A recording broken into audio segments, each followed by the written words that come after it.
Live mula sa GMA Network Center, 20 taon nang nakatutok. 24 oras.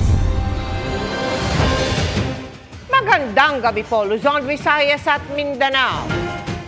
Kasunod ng pagbangga at pagbomba ng tubig kahapon sa barko ng Bureau of Fisheries and Aquatic Resources o BFAR, hinarang naman ngayon ng China ang resupply mission ng Philippine Coast Guard. Pinuntutan, pinalibutan at ni-radio challenge ng mga barko ng China ang 2 barko ng PCG para hindi makalapit sa Sabina Shoal.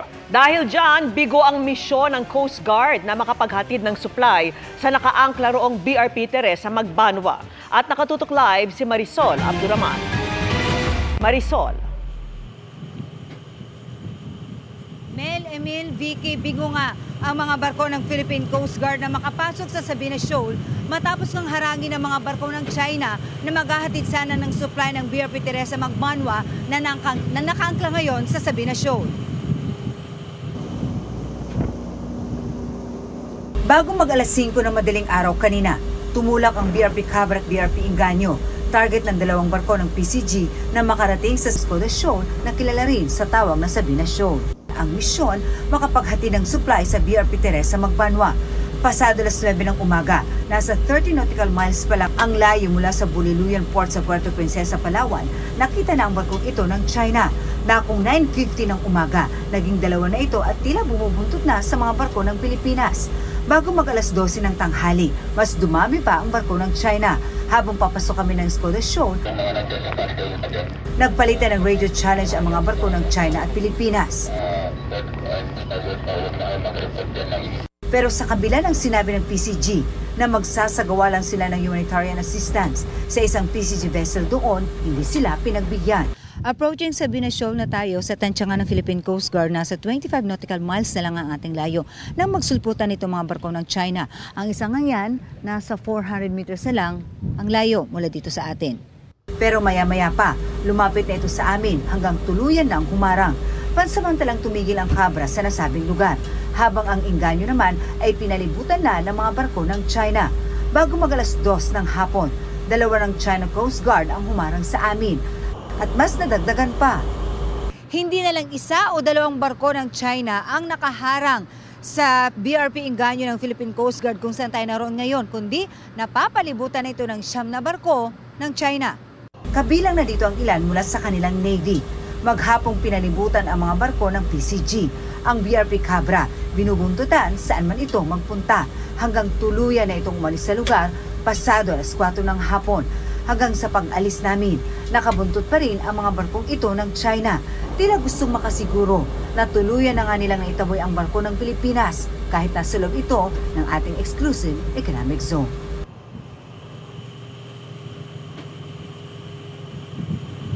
Sa ngayon nga, pabalik itong barko ng PCG sa Puerto Princesa, Palawan, kung saan nga tayo nakasakay. Samantala, sa isang pahayag naman, sinabi ng China na wala raw permiso mula sa kanila ang 2 barko ng Philippine Coast Guard na pumasok sa Sabina Shoal. Kaya raw nila ito kinontrol agad dahil nalagay raw sa alanganin ang kanilang mga Chinese Coast Guard sa ginawang ito ng Pilipinas. Vicky. Maraming salamat sa iyo, Marisol Abduraman. Tuloy ang paglalayag ng BRP Datu Sanday sa kabila ng mga pinsalang inabot nito dahil sa ilang beses na pambabangga at pangwa-water cannon ng mga barko ng China. Yan ang tinutukan live ni Ian Cruz. Ian, nasaan na kayo? Yes, Mel, sa ngayon ay umabot na nga kami sa International Sea Lane malapit sa northern Palawan. Kahit nga, Mel, may sira yung ilan sa navigation and communication equipment nitong BRP Datu Sanday. Ilan lamang yan sa mga pinsalang tinamon nitong BFAR vessel matapos ngang pagtulungan ng China Coast Guard at ng Chinese militia vessel malapit sa Escoda Shoal. Ay, ano namin tumagilid. Bakal na yan. Ganitong pagkawasak ang inabot ng navigation and communication equipment ng BRP Datu Sanday matapos samaan ng husto ng water cannon ng mga barko ng China ang bubong nito. Tuloy ang biyahe nito sa kabila niyan at kahit pa laylay rin ang kisame at sira ang bintana sa provision area, higit na mas malaki ang tama nito sa labas sa port side ng barko matapos mahagip ng China Coast Guard 21555. Likhari ng China Coast Guard 21555 ang dent sa mismong logo ng BFAR sa port side. At sa malapit sa nguso ng starboard ng barko sa itaas ng pangalan nito, pininsala rin ng China Coast Guard ang railings, tambucho sa likurang kanang bahagi nito at sa ilang air conditioning units na napuruhan naman ng water cannon. Nasa 7 nautical miles mula sa southeast ng Sabina o Escoda Shoal ang sinasakyan naming BRP Datu Sanday kahapon nang bombahin ito ng tubig ng China Coast Guard Vessel 4202 1:46 ng hapon kahapon. Noong unay bigo nilang tamaan ng barkong ito ng Bureau of Fisheries and Aquatic Resources o BFAR kahit 3 oras nang nakikipagpatintero. Sa tila inis, biglang rumagasa palapit sa Sanday ang China Coast Guard Vessel 21551. Malapit eh!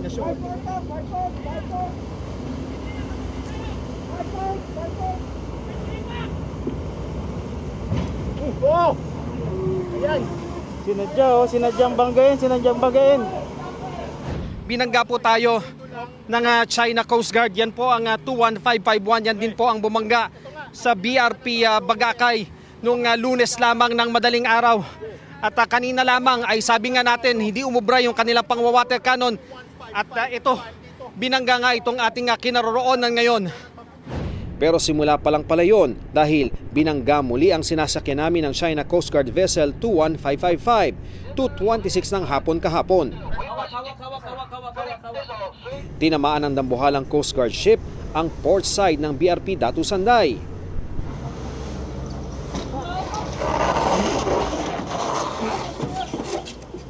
Kumalasagit ang barko ng China. Pero na makabuelo ay ibinangga nito ang ngusong may angkla sa kaliwang gitnang bahagi ng BRP Datu Sanday. Butas! Stop! Guso, baka mabutasan tayo. You are not Coast Guard! Dumikit naman at kumiski sa kanang bahagi ng barko ang isang Chinese militia vessel. Kasunod nito ay sunod-sunod na ang pambobomba ng tubig ng China Coast Guard 4103. Lakas. Kaya napilitan kaming pumasok sa loob ng barko.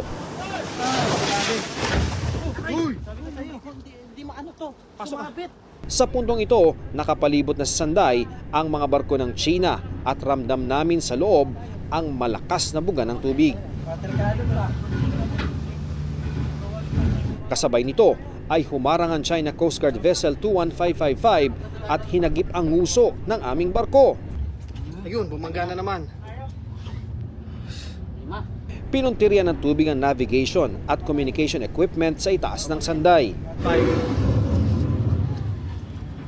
Pasado 3:00 ng hapon naman kahapon nang umatras ang Sanday. Sa kabila ng mga pinsala, ligtas naman lahat ng crew, opisyal ng BFAR at mga kasamang media. Sabi ng China Coast Guard, nagkasa sila ng anti control measures matapos ang umunoy illegal na pagpasok ng barko ng Pilipinas sa Escoda Shoal. Sinabi rin ng China na may sinagip daw silang Pilipino na nahulog sa dagat. Pero fake news yan, sabi ng National Task Force for the West Philippine Sea, sabay kondena sa agresibo at delikadong maneuvers at pangwawater cannon ng China sa BFAR vessel.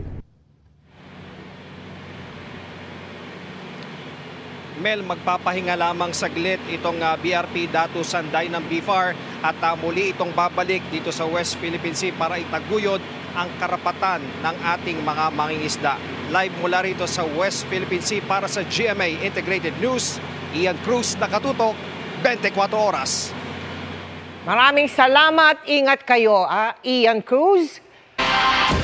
Patay matapos pagtulungang saktan at pagbabarilin ang isang lalaki sa Antipolo, Rizal. Ang nahulikam na krimen nag-ugat umano sa pagparada ng isang van sa gilid ng tindahan. At nakatutok si EJ Gomez. Eksena iyan ng pagtatalo ng dalawang lalaki sa Barangay Kupang, Antipolo City pasado 1:00 ng hapon nitong Sabado. Alitan sa parking space umano ang ugat ng kanilang suntukan. Sapul din sa CCTV ng isang tindahan ang insidente. Base sa investigasyon ng pulisya, nag-umpisa ang away nang mag-park ang isang van sa gilid ng tindahan.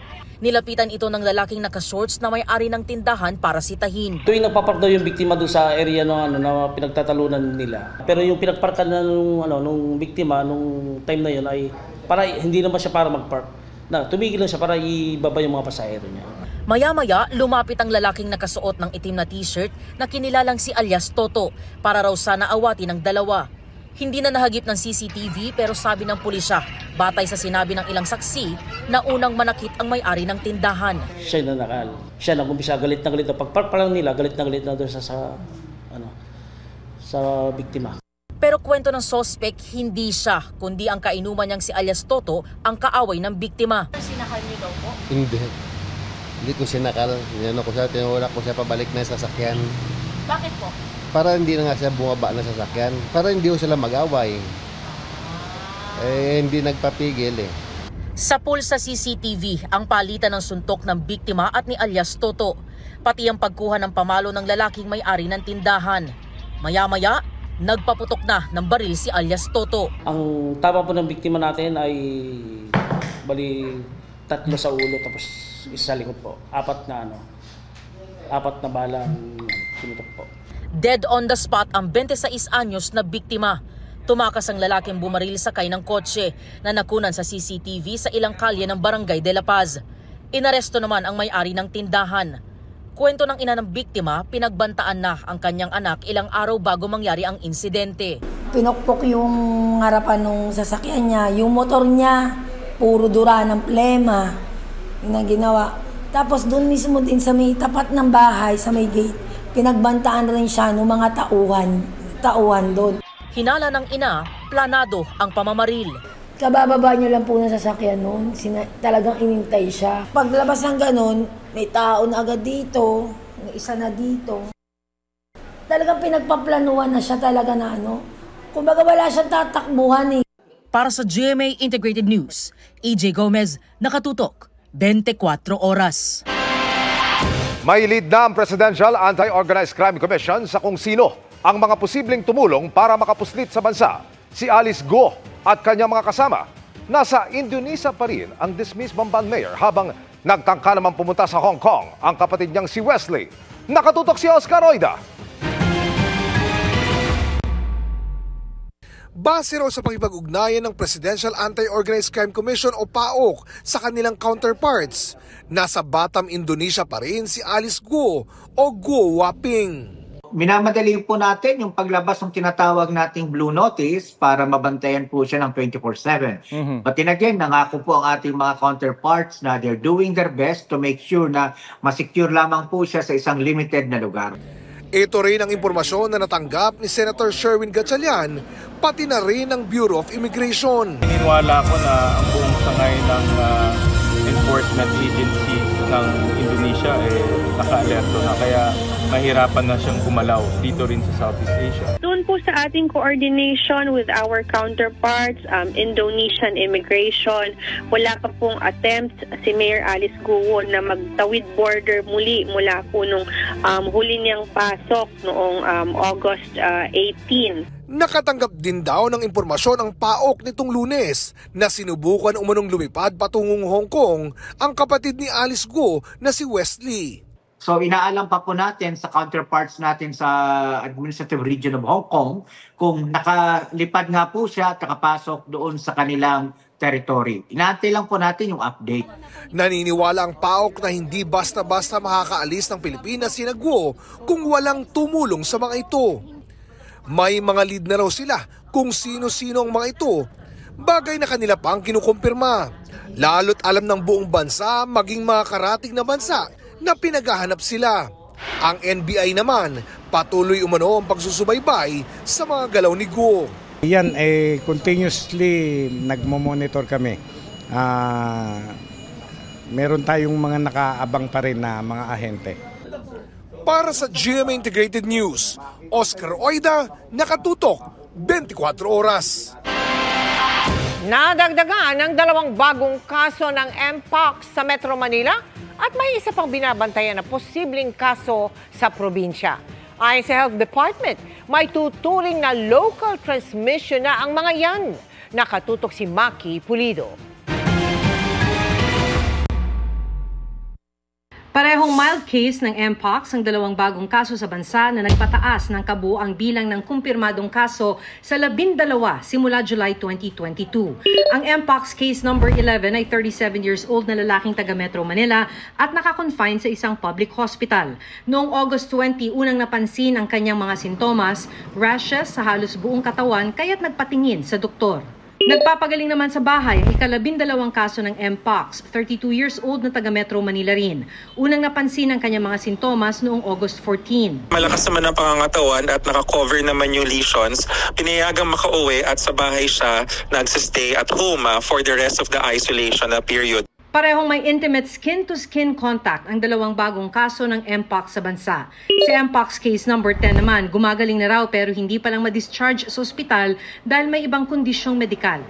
Sabi ng DOH, local transmission na ang mga kasong ito at hindi konektado sa outbreak sa Republic of Congo na nagresulta sa pagdeklara ng World Health Organization o WHO ng Public Health Emergency of International Concern. Now, with heightened awareness and increased detection by our dermatologists and other primary care providers, nakikita natin ngayon yung ating mga cases na most likely nandyan naman sa paligid. Merong binabantayan pero hindi pa kumpirmadong Mpox case sa isang provincial hospital sa Northern Samar. 5 hanggang 10 hinihinalang Mpox na kaso kada araw nga ang nire-report sa DOH pero hindi agad isinasa publiko hanggang hindi pa kumpirmado ng laboratory test. Intimate skin-to-skin contact o balat sa balat ang hawaan sa Mpox ayon sa DOH. Kung daplis lang, halimbawa handshake at wala namang lesions, may tuturing itong low risk, kailangan lang mag-alkohol at maghugas ng kamay. Kung matagal ang skin contact, medium to high risk na ito. Intimate contact kapag nagyakapan, naghalikan, or nakipagtalik, ayan prolonged yan, which means it becomes medium to high risk, especially since hindi nakikita ng mga pasyente ang buong katawan nila. Maaaring sa harapan ay walang nakikitang butlig, pero yung pala, dun sa likod or sa bandang ari ay meron. Pag nagkaroon ng sexual contact na prolonged, high risk na yon. Para maiwasang magka-Mpox, payo ng DOH sa mga commuter o pupunta sa mga siksikang lugar, mag-face mask at magsuot ng long sleeves at pantalon para maiwasan ng skin contact. Prioridad ng WHO na mabigyan ng Mpox vaccine ang Congo kung saan may outbreak, pero humiling na rin ang Pilipinas ng 2,000 dose ng bakuna. Hindi ito pang general vaccination. Prioridad ay frontliners, partikular mga dermatologists. Sunod ang key population na tutukuyin pa ng DOH. Para sa GMA Integrated News, Maki Pulido, nakatutok 24 oras. Good evening mga kapuso! Malapit nang mapanood sa GMA ang The Voice Kids Philippines kung saan magtatagisan sa napiling talents ang 4 na coaches kabilang ang 2 miyembro ng SB19. Pero bago yan, slay na slay pa rin ang P-Pop King sa kanilang mga milestone in and out of the country. Yan ang chika ni Nelson Canlas. In less than a month, matutunghayan na ang galing at husay ng mga kabataan pagdating sa kantahan sa The Voice Kids Philippines. Bukod kay Kapuso Primetime King Dingdong Dantes na magsisilbing host, inaabangan din ang kulitan ng coaches na sina Billy Crawford, Julian San Jose at 2 miyembro ng P-Pop group na SB19 na sina Stel at Pablo. Mula sa behind the scenes sa official photo shoot, hindi ko rin alam kung bakit para naging mukhang washing machine. pati sa drawing content, kita na ang chemistry ng 4 na coaches. May kanya-kanya na rin silang hirit kung bakit sila dapat ang piliin na coach. Bago ang The Voice Kids, tumulak muna papuntang South Korea sina Stel at Pablo kasama ang iba pang miyembro ng SB19 para tanggapin ang Voices of Asia Awards sa 2024 Billboard K-Power 100. From the start, talagang yung goal ng group is not only to showcase our skill but also to represent kung ano yung kayang i-offer ng Filipinos and ng mismong culture natin. Isa pang malaking milestone para sa SB19 ang pagtatag na documentary na nag-premiere night kagabi. Tampok dito ang pinakamalaking challenge na kanilang hinarap sa nagdaang taon. Tulad ng halos mawala sa kanila ang pangalan ng kanilang grupo. Yung ganitong documentary talaga, ang ganitong ito yung way kung para mapakita namin na tao din kami. Tao kami. And katulad namin mga tao, it's possible. It's always possible to do the impossible. Ipinakita rin sa SB19 pagtatag na documentary ang tinatawag ng P-Pop Kings na bagong era na kanilang sasalubungin. Aminado silang exciting, yet scary ito. Ginagawa namin siya kasi mahal na mahal po talaga namin ginagawa namin. And hindi kami mapipigilan ng unknown, hindi kami mapipigilan ng walang kasiguraduhan kasi from the very beginning, sigurado kami sa gusto namin gawin. Before that, magkakaroon po kami ng marami collaborations. Nelson Canlas updated sa Showbiz Happenings.